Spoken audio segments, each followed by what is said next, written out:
Hey ho, everybody. Welcome back to the Square the Circle Music Channel. It's me, your pal, your host, Aaron Major. That's right.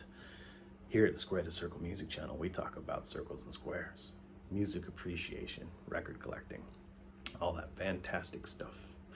It's a nice, quiet, mellow, kind of chilly morning here in Western Oregon. I was sitting and sipping my coffee, watering the garden, and flipping through my little, smart device, watching videos on YouTube and such. Came across some vinyl community thread videos.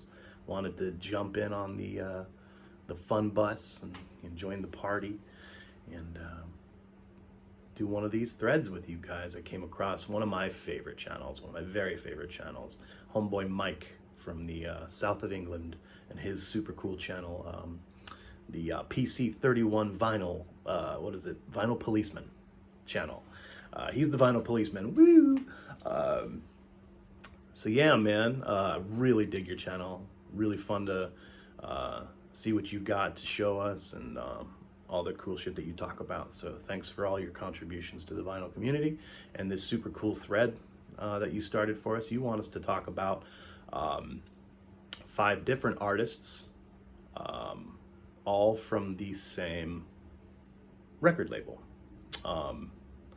Really fun idea, a little bit of a challenge. I was like dead set on like showing some more of the kind of like oddities and things that I have on certain record labels that aren't, very well known, but was having a hard time finding 5 different artists all from the same label.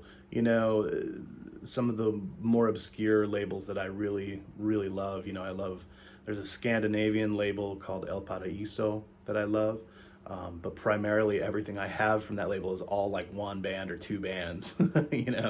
Same with like, the label Sacred Bones. I wanted to do show off some of my artists on the Sacred Bones label, and come to find I only have like really only 3 or 4 artists on that label too.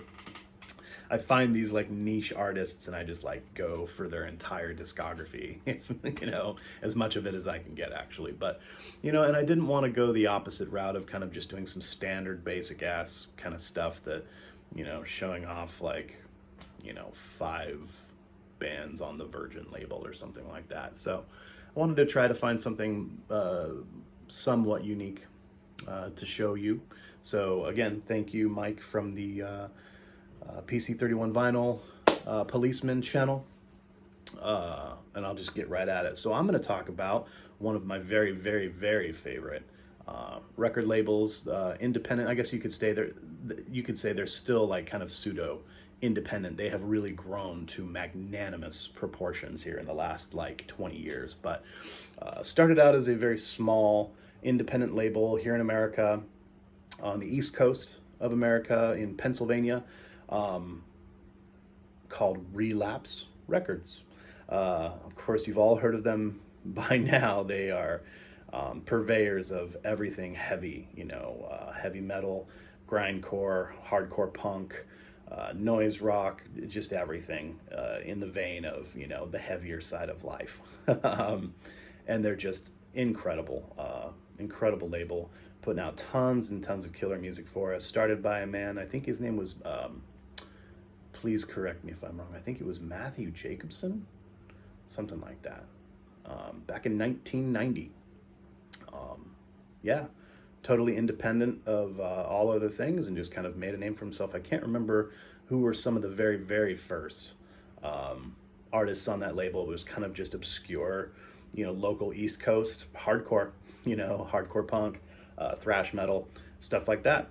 And it wasn't until a little bit later into the mid-90s when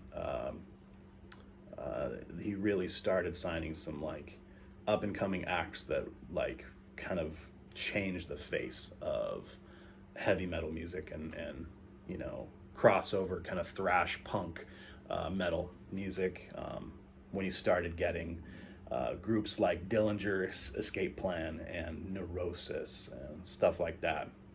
So yeah, the 90s and into the 2000s was, you know, huge decade, a couple of decades for Relapse Records. So I'm going to show 5 of my very favorites. I actually had even more up there. I couldn't believe it. I was like kind of thumbing through everything. I was like, whoa, that one's on Relapse as well. Wow, lots of great music on Relapse. So here's 5 of my very favorites. Starting with one that I've shown quite a bit recently. It makes its way onto these lists that I do for many, many reasons, because the music is fan-fucking-tastic, and the art design and everything about it. It was on my top 10 albums of the year, last year, in 2021. And for, like I said, for numerous reasons, the overall production, art design, musicality, really, really effing cool. This is a band called Genghistron.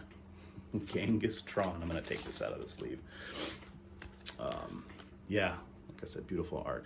Album's called, oh, sorry, what is it called again? Dream Weapon. A little brain fart, kind of early. Dream Weapon, released last year. These guys are playing, you know, some heavy rock and roll, but it's kind of like in the vein of dark kind of synth wave mixed with metal, mixed with, yeah, it's just kind of a little bit of everything. It's really smart, kind of mathy, similar to what was going on in the 90s with like kind of industrial metal and industrial rock, but a little bit more refined. The sound is a little bit more refined, but these guys are just absolutely fantastic. So yeah, thank you very much, Relapse Records, for giving us the ability to be able to check this band out. Genghistron, really cool band. Here's one in the Relapse canon that is definitely, I would say, has to be, I'll have to look this up on the internet, but I'm sure it's probably one of their greatest selling albums ever. made those guys a lot of money, and they probably still are, because they're still cranking out albums, and everything John Baisley touches is just like turns into a magnificent piece of beautiful art through and through, the music and the overall production. But yeah, I'm talking about the band Baroness. This was Baroness's first full-length LP, released on Relapse back in, like, I think 2005, something like that. But yeah, again, like I said, the man who does the songwriting, guitar playing, singing for this band also does all of the art production. And these are all his paintings. He paints art and does commission pieces and stuff for all time, you know, tons of other rock groups for their album covers and for all sorts of things. But yeah, Relapse scored big when they signed this motherfucker and his group of, you know, rock and rollers.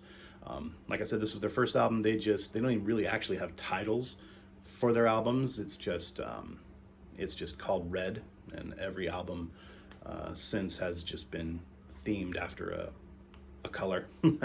First red, then blue, and then I think they did, what was after that? Green and yellow, double album, and then like a purple and gray or black or something, double album. They just keep cranking them out. Yeah, fantastic band. Everybody check out Baroness. Really, like I said, you know, just kind of like artsy metal, not like really, really heavy thrash, you know, crazy kind of metal, but just kind of like, you know, really fantastic band. Check them out. Another one I bring up all the time. I love these guys because they happen to be, again, from my hometown. I've met all these guys. I've chit-chatted with their, you know, lead singer quite a bit. I see him at the record store. I see him at the liquor store. You know, one of those kind of instances. But I love them because their music is absolutely phenomenal. I got to sit and watch them, like, you know, mature as a band, you know, throughout the last couple of decades here in my hometown of Eugene, Oregon. And it's just been really fantastic to watch these guys turn into, you know, just an amazing, you know, show-stopping act on the world stage. Like they're huge all over the world for their fantastic brand of artsy kind of doom metal. I'm talking about the band Yabba. Hooray for Yabba. Yabba's the shit. This is their album Clearing the Path to Ascend. I believe they released this back in like 2012, 2013, something like that. Oh, 2014, but that might be the reissue date. I think this is a reissue, but again, you know, Relapse did a good thing signing these guys on board. I think they did almost immediately, as soon as they caught wind of these guys. They're like, we got to get them. Because they've been on Relapse, I think, ever since their maybe second or third LP that they released. But yeah, I love these guys dearly. Everything about them. Really cool. Like I said, just artsy kind of brand of doom metal. Fan-fucking-tastic. So thank you, Relapse, for giving us Yob.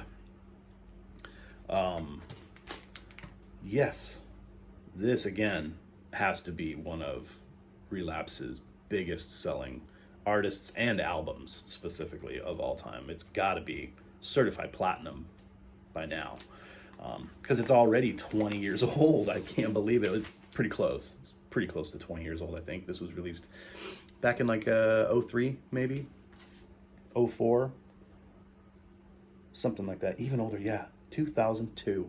It is. It's 20 years. I can't believe this album's 20 years old. Anyway, Mastodon.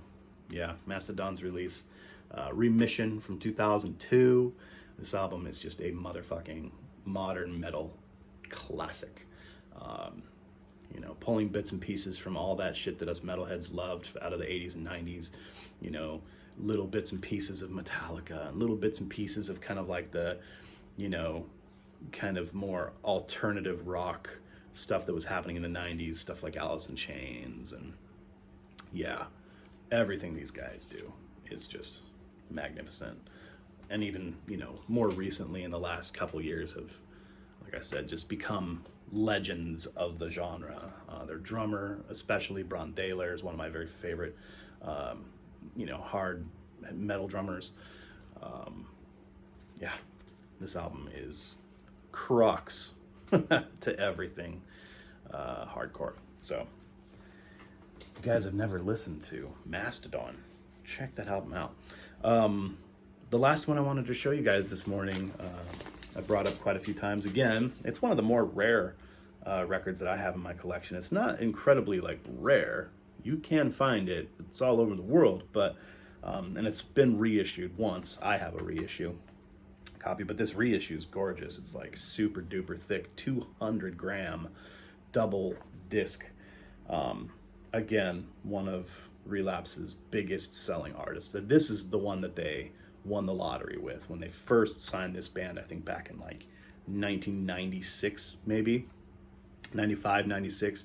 Neurosis released Through Silver and Blood, and that was like, that catapulted Relapse into the, you know, the world spotlight as far as heavy music goes. But this one's my favorite of theirs. Times of Grace. This was released in 1998. But again, this is a reissue. I think sometime in like 2015 they reissued this finally.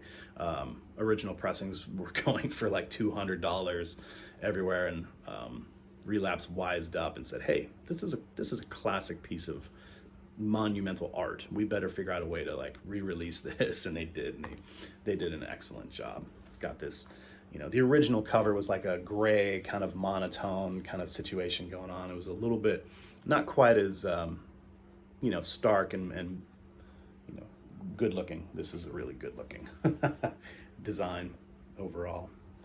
Like I said, it's just like incredibly thick and delicious, beautiful art. I'm not sure exactly who does all the art for Neurosis, but it's incredible art. Yeah. Oh, it's on that really fantastic color of wax too. I love the oxblood wax. It looks incredible.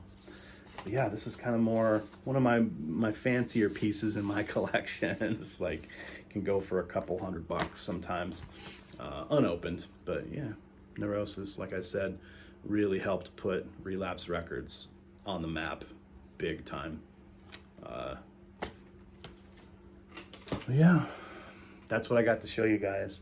One of my favorite labels when you're talking about American heavy music. So thanks again to everybody in the vinyl community for all the cool stuff that you guys show me, and everybody else, and especially you, Mike. Keep it up with your awesome channel, policing everything that we see and listen to. Yeah, man, stay cool. All of you cats over there in England, all throughout the UK. Yeah, my thoughts and good juju sent out to you guys. Stay cool, stay hydrated. I'm sorry you're having to go through this monstrous heat wave. So I hope you guys have all sorts of ways of staying cool over there. Keep it real. Yeah, signing out from Springfield, Oregon. Peace out, dudes.